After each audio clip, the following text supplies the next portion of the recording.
And joining us here today is Zygmunt Dzięciołowski, founding editor of Open Democracy Russia. Hello and welcome to TVP World. Good morning.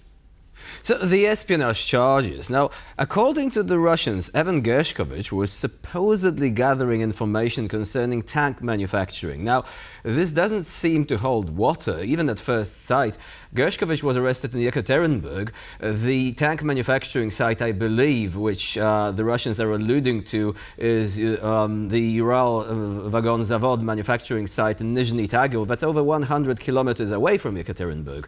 So, is it simply about saying, look, he was spying, we want to have him available as a bargaining chip, or was there anything to it, really? It's all crazy. It's outrageous. Journalism about gathering information. So, in fact, from the Russian perspective, you can probably accuse every single journalist, foreign correspondent working on the Russian territory with the same charges, that he was gathering information. That was his job. That was his mission. And Gershkovich was indeed interested in the work of Ural Vagon Zavod, the largest Russian manufacturer of tanks, a famous plant built in Soviet Union in the 30s.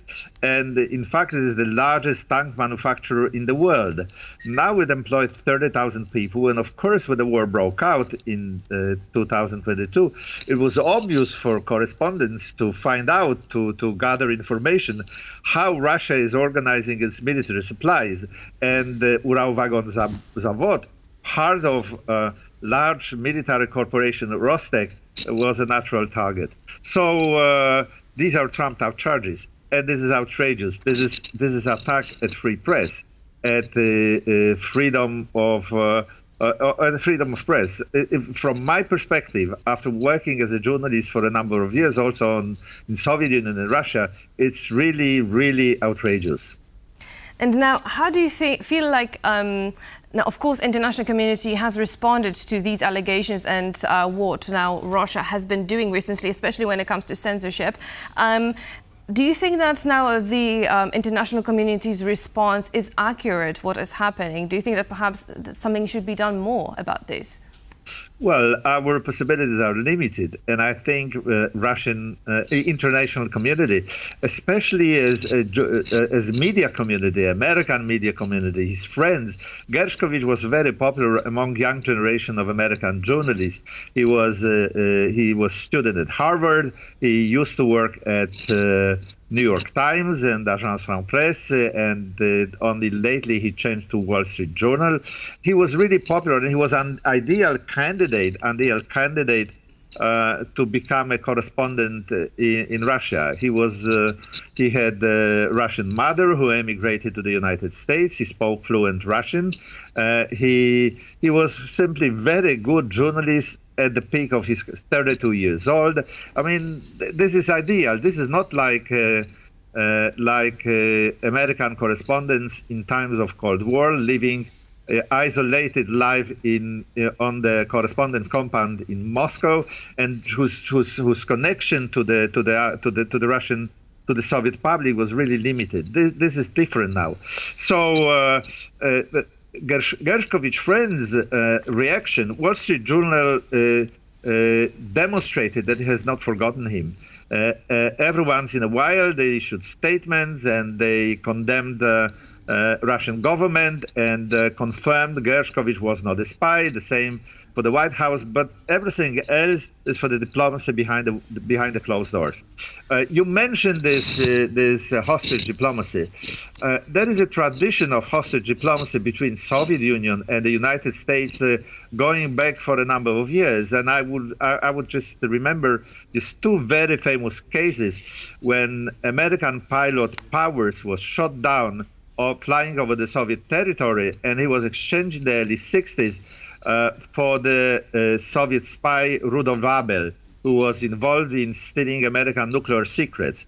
The second very famous political case of political exchange was between famous Soviet dissident Vladimir Bukovsky, who was exchanged for the Chilean Communist Party leader Corvalán in the late 70s. So there is a long tradition. There was a number of cases. Famous Glienicke Bridge in Berlin was a place where often those prisoners were exchanged. But this is just open blackmail by the Russian government, by the Putin's administration, which is holding hostage a large number of its opposition members. So now it's playing the same game with the international community. So now we would have seen that we've moved on from the times of the infamous Bridge of Spies, right? Yet this is still happening. So my next question is, what do you think is likely to happen next? Do we actually have any sort of semi-official list of potential candidates for exchange, i.e. whom Russia would like to see returned in exchange for allowing Gershkovich to go back home? You remember a famous interview by Vladimir Putin given to American journalist Tucker Carlson, and he was asked about Gershkovich, and he hinted that he would be happy to see him exchanged for Russian Secret Services agent Krasikov, who was arrested in Berlin for killing Chechen activists, for shooting Chechen activists in downtown Berlin. It must be sort of really on Putin's mind to get him released, because he tries to demonstrate his loyalty for his agents, for his secret services, for the services which support his power. So I believe that Krasikov from Berlin, from Germany, is number one on his list. As you remember, several months after Alexei Navalny, the leader of the Russian opposition, there were hints coming from his organization,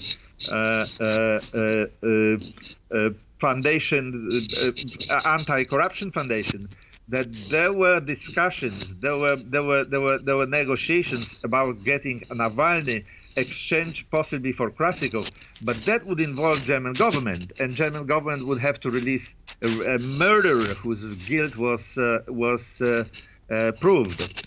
There are also rumors about Russian Secret Services agents arrested in Slovenia. They were so-called sleeping agents. They were civilians pretending they are somebody else, and they are also on the Russian government is also concerned about them. We don't really know because it's really a game behind the closed doors. So I'm afraid we're going to have to park our conversation Paul there. Whelan, mentioned by your journalist, is very high on the agenda, because when American basketball player was exchanged, family of Paul Whelan really appealed to President Biden that he would do something about Paul Whelan release. Well, he's been in jail for a number of years already. Right? Dramatic stories, especially for the loved ones who are waiting for their release. It's very much like Putin to be using these people as bargaining chips in order to get his own spies back to Russia. Zygmunt Dzięciołowski was our guest today here on TVP World. Thank you very much for joining us and for sharing your expertise.